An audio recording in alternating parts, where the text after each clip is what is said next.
Delhi NCR के बाद बेंगलोर देश का वो दूसरा शहर होने वाला है, या यूं कहे कि बेंगलोर मेट्रोपॉलिटन रीजन वो दूसरा सबसे बड़ा रीजन बनने वाला है, जिसे कनेक्ट करने के लिए RRTS regional rapid transit system जैसी सेमी हाई स्पीड ट्रेन का जाल बिछाया जाएगा। दोस्तों, बिल्कुल दिल्ली एनसीआर कॉरिडोर की तरह बेंगलोर में भी आपको मल्टीपल रूट्स दिखाई देंगे जो शहर के आउटर एरियाज को मेन हब से जोड़ेंगे। कर्नाटका की सरकार प्रोजेक्ट को लेकर इतनी सीरियस है कि वो बार बार सेंट्रल गवर्नमेंट से रिक्वेस्ट कर रही है इसे जल्द से जल्द अप्रूवल दिया जाए। लेकिन सवाल ये है, आखिर इस प्रोजेक्ट की डिटेलिंग में क्या है, कितने रूट्स बनेंगे, क्या बेंगलोर की हालत भी दिल्ली एनसीआर जैसी हो गई है जिसकी वजह से इतने बड़े प्रोजेक्ट की जरूरत पड़ी। और सबसे बड़ा सवाल, कर्नाटका सरकार इसे इतनी जल्दी में क्यों बिल्ड करना चाहती है, क्या है इसके पीछे की रियल स्टोरी। आज की इस वीडियो में हम बेंगलोर आरआरटीएस के हर एक एस्पेक्ट को सही से समझेंगे और एनालाइज करेंगे, तो बने रहिए वीडियो के एंड तक।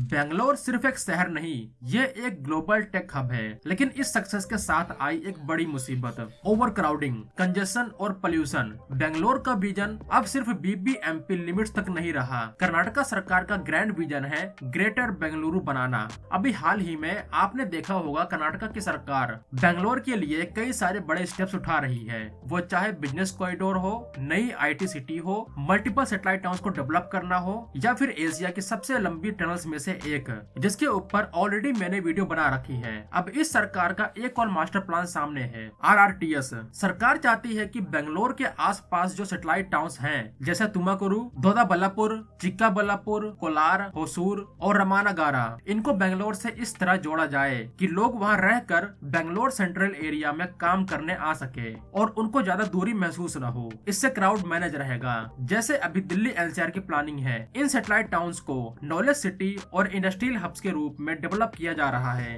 अगर ये टाउन्स 160-180 किलोमीटर पर आवर की स्पीड वाली आरआरटीएस से जुड़ गए तो बेंगलोर का प्रेशर कम होगा और इस एरिया की इकोनॉमी बूम करेगी। ये विजन है एक मैसिव अर्बन क्लस्टर का, जो दिल्ली एनसीआर के मॉडल पे बेस्ड है। अगर जिनको नहीं पता कि सैटेलाइट टाउन्स क्या होती हैं, तो उनको दिल्ली एनसीआर के एग्जांपल से समझाता हूँ। दिल्ली कैपिटल सिटी है इंडिया की, और ये पंजाब, हरियाणा, राजस्थान, यूपी और मध्य प्रदेश के बीच में है। तो यहाँ लोग इन राज्यों से आकर बस रहे थे, जिसकी वजह से इस सिटी में क्राउड बढ़ता जा रहा था। अब सरकार ने इससे निपटने के लिए दिल्ली के आसपास कुछ नए सिटीज बिल्ड करने का प्लान बनाया, जैसे गुरुग्राम, फरीदाबाद या नोएडा। इन शहरों ने बहुत ज्यादा हेल्प की दिल्ली की। आज के टाइम बड़ी बड़ी कंपनियां, इंडस्ट्रीज इन्हीं शहरों में आती हैं, जिसकी वजह से लोगों का दिल्ली आना कम हो गया है। सेम केस अभी के टाइम बेंगलोर का है। बेंगलोर भी अपने कंजेशन को कम करने के लिए सिटी का विस्तार कर रहा है, और इस विस्तार का फायदा तभी होगा जब ये प्रॉपर हाई स्पीड नेटवर्क के थ्रू कनेक्टेड होंगे।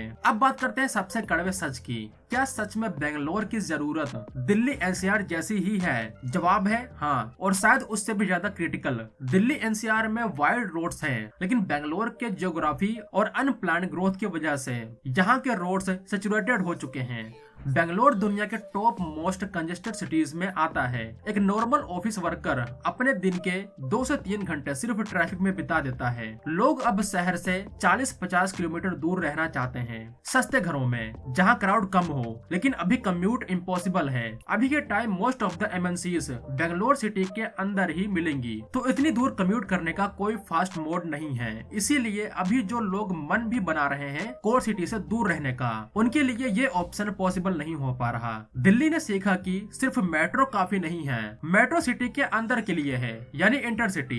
लेकिन आरआरटीएस शहर के बाहर के टाउन्स के लिए है, क्योंकि मेट्रोस की अपनी लिमिटेशन है। जैसे स्पीड, मेट्रो की एवरेज स्पीड 40 से 50 किलोमीटर पर आवर की होती है, जिसकी वजह से इतने दूर दूर के लिए इसको बिल्ड करना टाइम रिड्यूस करने के लिए फिजिबल नहीं है। बेंगलोर ने रियलाइज किया है कि अगर उन्होंने अभी आरआरटीएस नहीं बनाया तो अगले 10 साल में शहर पूरी तरह से चौक हो जाएगा। और ऐसा भी नहीं है कि यह आइडिया आज का है। इसका आइडिया पहली बार 2013-14 के आसपास डिस्कस किया गया था, जब कम्यूटर रेल की बात हुई थी। लेकिन प्रॉपर आरआरटीएस मॉडल का प्रपोजल पिछले 2-3 सालों में तेजी से उभर के आया है, जब Karnataka rail infrastructure development company ने इस पर फिजिबिलिटी स्टडी शुरू की। रिसर्च और प्लानिंग के मुताबिक बेंगलोर आरआरटीएस के लिए इनिशियली कुछ की रूट्स आइडेंटिफाई किए गए हैं। ये रूट्स वहां होंगे जहां कम्यूट डिमांड सबसे ज्यादा है। बेंगलुरु टू तुमाकुरु ये सबसे बिजी कॉरिडोर होने वाला है, क्योंकि तुमाकुरु एक बड़ा इंडस्ट्रियल हब है। बेंगलुरु टू चिक्काबल्लापुर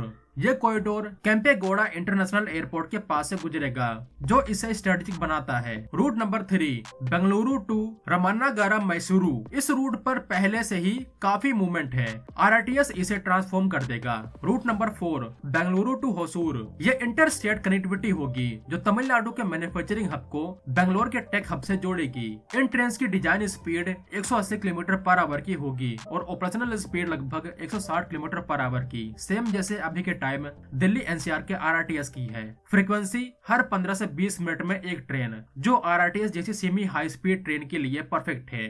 ये स्टेशन से बेंगलोर मेट्रो और सबअर्बन रेल के साथ मल्टी मॉडल इंटीग्रेट होंगे, जो अपने आप में मल्टीपल ऑप्शंस होंगे। इससे लोगों को और ज्यादा आसानी होगी।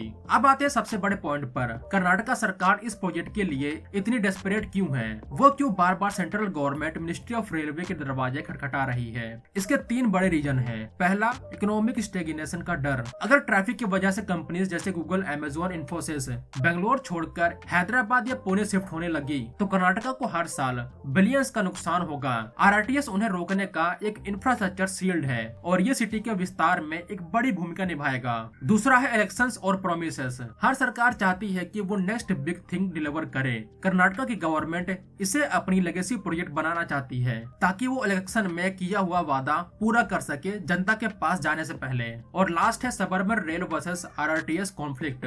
सेंट्रल गवर्नमेंट ने पहले ही बेंगलुरु सबअर्बन रेलवे प्रोजेक्ट को अप्रूवल किया है, लेकिन स्टेट गवर्नमेंट का कहना है कि सबअर्बन रेल की स्पीड कम है, 80 to 90 किलोमीटर पर आवर। हमें लॉन्ग डिस्टेंस के लिए RRTS चाहिए। और अगर ध्यान से देखा जाए तो यहाँ कर्नाटका सरकार का आर्गुमेंट बिल्कुल सही है। आज के टाइम स्पीड ही सब कुछ है। सबअर्बन रेल जैसा आइडिया अब पुराना हो चुका है। इससे आप कनेक्टिविटी तो प्रोवाइड कर देंगे, लेकिन वो स्पीड नहीं मिलेगी जो चाहिए। सेंट्रल गवर्नमेंट फिलहाल वेट एंड वॉच मोड में है। उनका फोकस पहले सबअर्बन रेल को फिनिश करने पर है, लेकिन कर्नाटका के इंफ्रास्ट्रक्चर मिनिस्टर MB पाटिल ने हाल ही में कंफर्म किया है कि वो NCRTC जो दिल्ली RRTS चला रही है उसके मॉडल पर बेंगलोर में भी RRTS इंप्लीमेंट करने का फिजिबिलिटी रिपोर्ट सबमिट कर चुके हैं और फंडिंग पैटर्न पर डिस्कशन जारी है। तो क्या बेंगलोर RRTS रियलिटी बन पाएगा? एनालिसिस ये कहता है कि बिना RRTS के बेंगलोर का ग्लोबल सिटी स्टेटस खतरे में है, क्योंकि अगर बेंगलोर का विस्तार नहीं हुआ तो यह सिटी कोलैप्स हो जाएगी। और सिटी का विस्तार तभी पॉसिबल है जब यहाँ प्रॉपर एंड फास्ट कनेक्टिविटी मिले। लेकिन चैलेंजेस कम नहीं है। लैंड एक्विजिशन, 1000 ऑफ करोड़ की फंडिंग और सेंट्रल स्टेट कोऑर्डिनेशन, ये 3 बड़े हडल हैं। अगर दिल्ली NCR का मॉडल सक्सेसफुल रहता है तो बेंगलोर के लिए रास्ता साफ हो जाएगा। कर्नाटका सरकार की जल्दबाजी जायज है, क्योंकि हर दिन की देरी का मतलब है हजारों करोड़ का प्रोडक्टिविटी लॉस। बेंगलोर को अब सिर्फ सड़कों की नहीं, स्पीड की जरूरत है। दोस्तों, आपको क्या लगता है, क्या RRTS आने से बेंगलोर के ट्रैफिक को खत्म करने में थोड़ी बहुत हेल्प मिलेगी? अगर आपको ये वीडियो पसंद आई तो वीडियो को लाइक करें, चैनल को सब्सक्राइब करें और अपने दोस्तों के साथ शेयर करें। मिलते हैं अगले वीडियो में, तब तक के लिए जय हिंद दोस्तों।